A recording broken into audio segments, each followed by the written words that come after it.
À première vue, ce village pourrait sembler typiquement allemand. Partout, le code de la route allemand s'applique. Le matin, on se salue avec un chaleureux « Allô » et le soir, on se retrouve à la taverne Deutsche Zeck, de style à colombage, pour manger des schnitzels. Mais ce village ne se trouve ni en Bavière, ni en Rhénanie du Nord-Westphalie, ni en Saxe.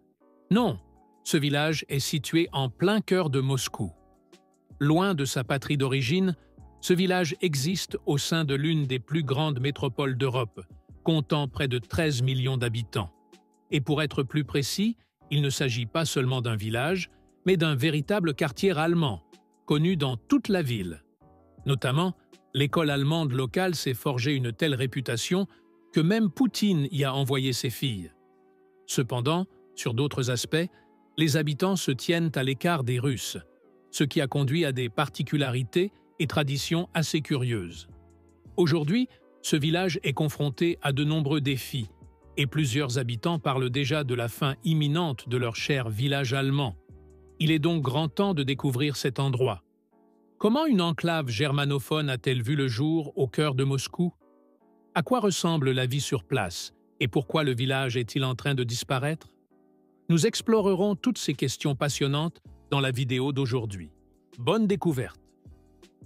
Les origines du village allemand remontent à l'après-guerre, lorsque la RFA et la RDA ont toutes deux ouvert des écoles allemandes dans la capitale soviétique. La RFA a été la première, en établissant au début des années 1960 et 11 petites écoles de l'ambassade de la République fédérale d'Allemagne, avec moins de 100 élèves. La RDA a rapidement suivi et a ouvert, au début des années 1970, une école plus grande au sud-ouest de Moscou. Celle-ci comprenait une salle de spectacle, un gymnase, des terrains de sport, un jardin d'enfants et pouvait accueillir plus de 400 enfants. Même avant cela, certains Allemands vivaient déjà dans ce quartier sud-ouest de la ville. Mais grâce à l'offre scolaire, une véritable enclave germanophone a peu à peu vu le jour. De nombreux Allemands vivant à Moscou ou en Russie ont déménagé dans ce quartier pour envoyer leurs enfants dans cette école. Cela incluait également de nombreux représentants de la RDA en URSS, comme des employés d'ambassade, des représentants commerciaux, des diplomates et d'autres figures du régime socialiste allemand. Cependant, la plus grande croissance a commencé après la chute du mur de Berlin, lorsque les deux écoles ont fusionné et que la République fédérale d'Allemagne moderne a repris l'école de l'ancienne RDA. À ce moment-là, l'école accueillait près de 600 élèves et jouissait d'une excellente réputation à travers Moscou. Le gouvernement allemand, qui inspecte régulièrement les écoles allemandes à l'étranger, a confirmé cette distinction, récompensant l'établissement à plusieurs reprises en tant qu'école allemande d'excellence à l'étranger. Cette réputation semble même avoir atteint les plus hautes sphères du pouvoir en Russie, car, selon l'école, le président russe Poutine y aurait envoyé ses deux filles. En 2016, Poutine lui-même a visité officiellement l'école dans le cadre de son projet « Se souvenir, commémorer, réconcilier », ce qui a attiré encore plus d'attention au-delà des limites de la ville. Mais revenons un peu en arrière.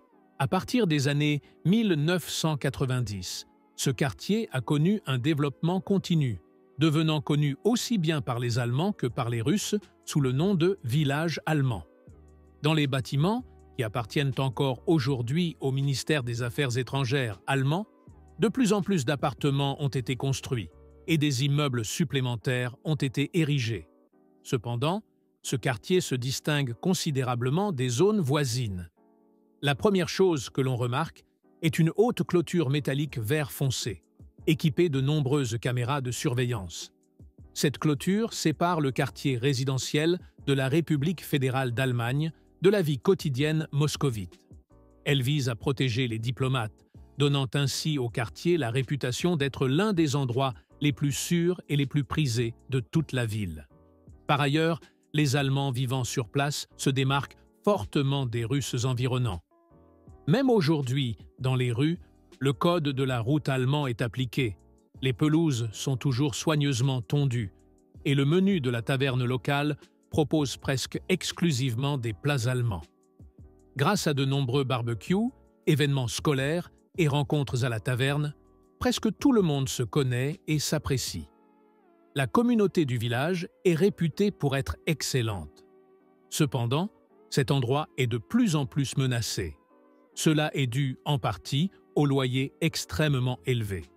Alors que les loyers dans le reste de Moscou ont plutôt baissé en raison de plusieurs crises économiques, ils n'ont cessé d'augmenter dans le quartier allemand. Et ce, bien qu'ils soient déjà plus de 2 fois supérieurs à ceux du reste de la ville. Le propriétaire, la République fédérale d'Allemagne, ignore la logique du marché locatif moscovite, malgré de nombreuses plaintes des habitants. L'administration allemande applique souvent des augmentations progressives de loyers, augmentant les tarifs de 20% tous les 3 ans. Beaucoup ne peuvent donc plus se permettre de vivre là-bas. En outre, la bureaucratie allemande rend la vie insupportable pour beaucoup.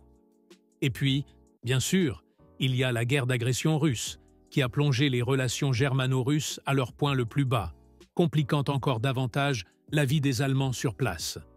L'avenir de ce village allemand exceptionnel, situé au cœur de Moscou, reste donc incertain.